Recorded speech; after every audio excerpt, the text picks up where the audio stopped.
வணக்கம். இந்த வீடியோவில் எதை பற்றி பார்க்க போகிறோன்னா, மத்திய அரசு ஊழியர்களுக்கு பூஜ்ய அகவிலைப்படி உயர்வு குறித்த முக்கிய அறிவிப்பு பற்றி தான் பார்க்க போகிறோம். அது என்னென்னு தெரிஞ்சுக்கிறதுக்கு முன்னாடி நீங்களும் நம்ம சேனலை சப்ஸ்கிரைப் பண்ணலன்னா சப்ஸ்கிரைப் பண்ணி பக்கத்தில் இருக்க பெல் பட்டனையும் மறக்காமல் ப்ரெஸ் பண்ணி வச்சுருங்க. அப்போ தான் நம்மளோட முக்கியமான தகவல் உங்களை வந்து சேரும். இப்போ வாங்க வீடியோக்குள்ளே போகலாம்.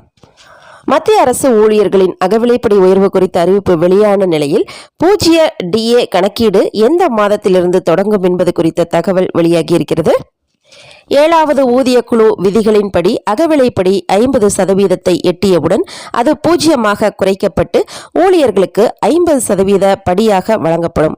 அந்த வகையில் மத்திய அரசு ஊழியர்களுக்கு அகவிலைப்படியை கடந்த ஜனவரியில் 50% உயர்த்தி அரசு அறிவிப்பு வெளியிட்டது. ஜூலை 2024 முதல் பெறப்படும் அகவிலைப்படியானது 0 கணக்கிடப்படும். ஆனால் அதன் எண்கள் ஜனவரி மற்றும் ஜூன் இடையே AICPI குறியீட்டின் அடிப்படையில் தீர்மானிக்கப்படும். வழக்கமாக AICPI எண்கள் பிப்ரவரியில் வெளியிடப்படும்.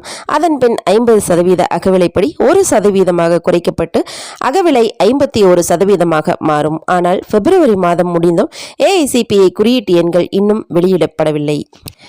இவ்வாறான நிலையில் 0 குறைக்கும் நடவடிக்கை ஆரம்பிக்கப்பட்டுள்ளதா என்பது கேள்விக்குறியாக இருக்கிறது. AICPI இண்டெக்ஸ் அகவிலைப்படி 3%, 4% அல்லது எவ்வளவு என்பதை தீர்மானிக்கும்.